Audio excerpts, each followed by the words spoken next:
បាទជំរាបសួរបងប្អូនទាំងអស់គ្នាខ្ញុំសូមធ្វើការពិនិត្យឡើងវិញនៅព្រឹត្តិការណ៍ដែលបានកើតឡើងពេញមួយសប្តាហ៍សម្រាប់បងប្អូនទាំងអស់គ្នាថាតើវាជះឥទ្ធិពលយ៉ាងណាទៅក្នុងទីផ្សារមាសបាទឥឡូវនេះសូមបងប្អូនទាំងអស់គ្នាក៏លេចទៅមើលផ្ទាំងរូបភាពនេះទាំងអស់គ្នាតែម្ដងដែលបង្ហាញយើងអំពីអ្វីដែលបានកើតឡើងនៅក្នុងសប្តាហ៍នេះតែម្ដងអញ្ចឹងខ្ញុំសូមនាំអារម្មណ៍បងប្អូនទាំងអស់គ្នាមកមើលទី1កន្លែងនេះគឺថ្ងៃច័ន្ទអង្គារពុធប្រហោះសុក្របាទយើងឃើញថាពីថ្ងៃច័ន្ទអង្គារពុធទីផ្សារមាសគឺមានការធ្លាក់3ថ្ងៃជាប់គ្នាតែម្ដងបាទអញ្ចឹងហេតុផលដោយសារអ្វីបានជាទីផ្សារមាសធ្លាក់ច្រើន3ថ្ងៃជាប់គ្នានោះគឺដោយសារតែរឿងសង្គ្រាមតែម្ដងបាទន័យថាគឺជាការលាយឡំគ្នារវាងក្តីសង្ឃឹមទៅលើបទឈប់បាញ់រវាងសហរដ្ឋអាមេរិកនិងអ៊ីរ៉ង់ក៏ប៉ុន្តែកន្លែងនេះគឺចង់បញ្ជាក់ថាសង្គ្រាមពាក្យសម្ដីរវាងលោក Donald Trump ជាមួយនឹងខាងអ៊ីរ៉ង់គឺនៅតែបានដាក់សម្ពាធទៅក្នុងទីផ្សារធ្វើឲ្យមានការព្រួយបារម្ភយ៉ាងខ្លាំងបាទហេតុដូច្នេះហើយបានធ្វើឲ្យទីផ្សារមាសមានការលក់ចេញយ៉ាងច្រើនហើយនៅពេលនោះគឺប្រេងមានការឡើងថ្លៃផងដែរនេះខ្ញុំនិយាយអំពីច័ន្ទអង្គារពុធដោយសារតែរឿងភាពតានតឹងនៅក្នុងសង្គ្រាមមិនបានធូរស្បើយទេបាទបងប្អូនទាំងអស់គ្នាណាបាទហើយចំណែកនៅថ្ងៃប្រហោះនេះបាទអញ្ចឹងនៅក្នុងថ្ងៃប្រហោះនេះកន្លែងនេះខ្ញុំនៅថ្ងៃប្រហោះទី1គឺយើងមានព្រឹត្តិការណ៍សំខាន់ចំនួន2ព្រឹត្តិការណ៍ទី1គឺជារឿងខាងអ៊ីរ៉ង់បានដាក់នៅជំហាន3នៅក្នុងការបញ្ចប់ឈានទៅបញ្ចប់សង្គ្រាមអញ្ចឹងជំហានចំនួន3របស់អ៊ីរ៉ង់ដែលបានដាក់ទៅតាមរយៈបាទអ្នកណាគឺតាមរយៈអ្នកសម្របសម្រួលគឺប៉ាគីស្ថានតែម្ដងបាទអញ្ចឹង3ជំហាននោះមានដូចជាទី1គឺត្រូវតែធ្វើយ៉ាងណាចូលតុចរចាបញ្ចប់សង្គ្រាមសិនណាទៅជែកគ្នាសិនបន្ទាប់មកទៀតគឺជំហានទី2ចាំយើងទៅជែកគ្នាទៅលើរឿងការបើកច្រក Hormuz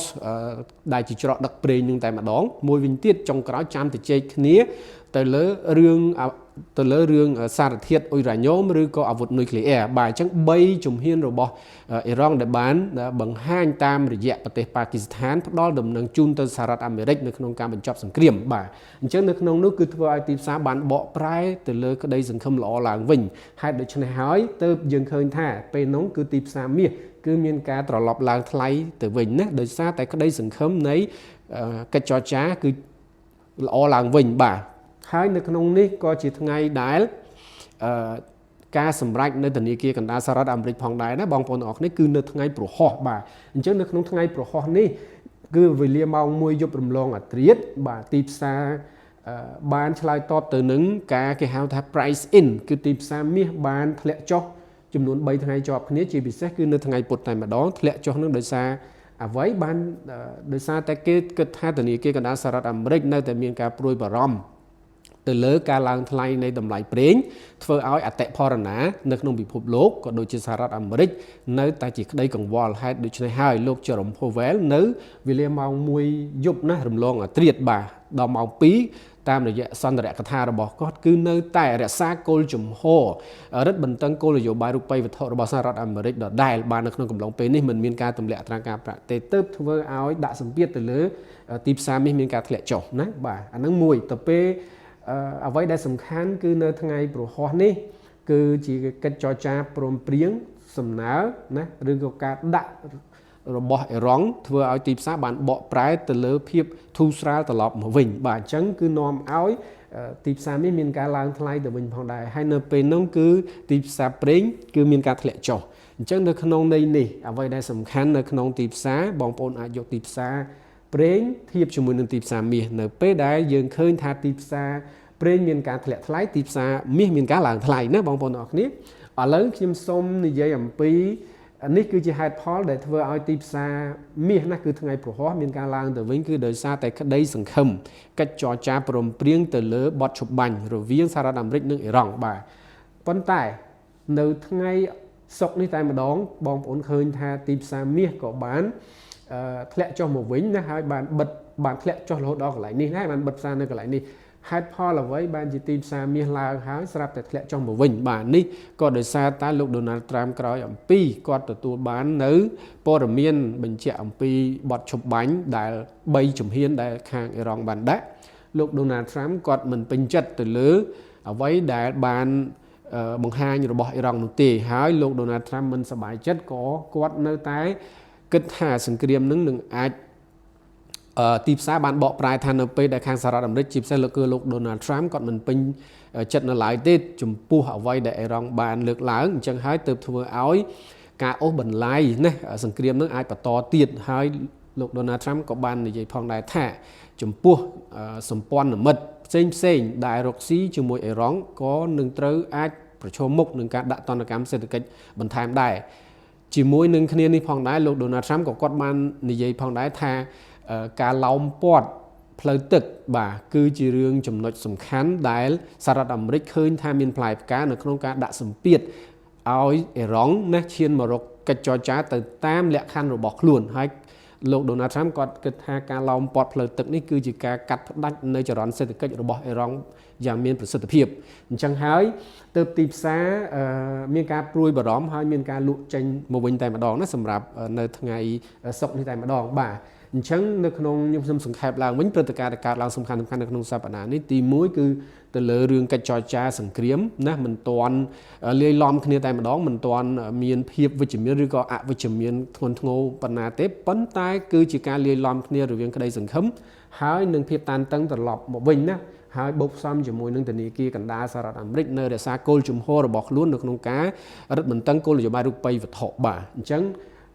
ពីថ្ងៃច័ន្ទអង្គារពុធគឺជាភាពតានតឹងនៅក្នុងសង្គ្រាមបានធ្វើឲ្យទីផ្សារនេះមានការធ្លាក់ចុះហើយមកដល់កន្លែងនេះគឺជាគោលការណ៍3ជំហានដែលខាងប៉ាគីស្ថានតាមរយៈប៉ាគីស្ថានអ៊ីរ៉ង់បានដាក់សំណើទៅនឹងគឺបញ្ជាក់អំពីការចង់បញ្ចប់សង្គ្រាមប៉ុន្តែកន្លែងនេះគឺលោក Donald Trump គាត់មិនពេញចិត្តទៅលើសំណើទាំងអស់នឹងទេបានធ្វើឲ្យទីផ្សារមានការព្រួយបារម្ភណាហើយបានធ្លាក់ចុះមកវិញបាទអញ្ចឹង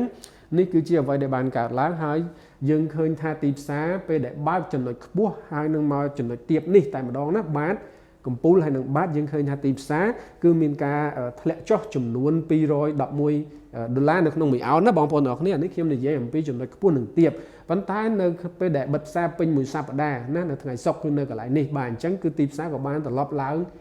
បាយឡើងត្រឡប់មកវិញមកដល់ប៉ុណ្ណេះគឺនៅក្នុងតម្លៃ$116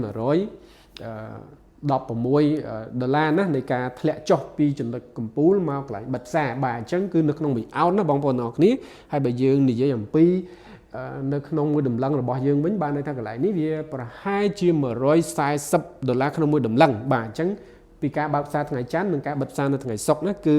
មានការធ្លាក់ចុះនៃតម្លៃមាសបើយើងមើលទៅណាបាទបងប្អូនទាំងអស់គ្នាអញ្ចឹងអ្វីដែលសំខាន់នៅក្នុងសប្តាហ៍ក្រោយបើយើងនិយាយមានព្រឹត្តិការណ៍ពីរដែលយើងត្រូវតាមដានជាសំខាន់បាទទី1គឺការវិវត្តនៃកិច្ចចរចាទៅលើបទឈប់បាញ់រឿងសង្គ្រាមនឹងតែម្ដងក្នុងលក្ខខណ្ឌប្រសិនបើកិច្ចចរចាសង្គ្រាមមានភាពវិជ្ជមាននោះនឹងធ្វើឲ្យទីផ្សារមាសមានការត្រឡប់ឡើងថ្លៃទៅវិញប៉ុន្តែប្រសិនបើកិច្ចចរចានោះមិនមានភាពវិជ្ជមានទេគឺបង្កឲ្យមានភាពតានតឹងឡើងអញ្ចឹងទីផ្សារមាសនឹងទទួលរងសម្ពាធនៃការលក់ចេញទៀតតែម្ដងណាបងប្អូនទាំងអស់គ្នាហើយរឿងទី2គឺជារឿងដែលទិន្នន័យសេដ្ឋកិច្ចរបស់សហរដ្ឋអាមេរិកនៅសប្តាហ៍ក្រោយមានទិន្នន័យខាងចំនួនសំខាន់គឺមាន2គឺការបើក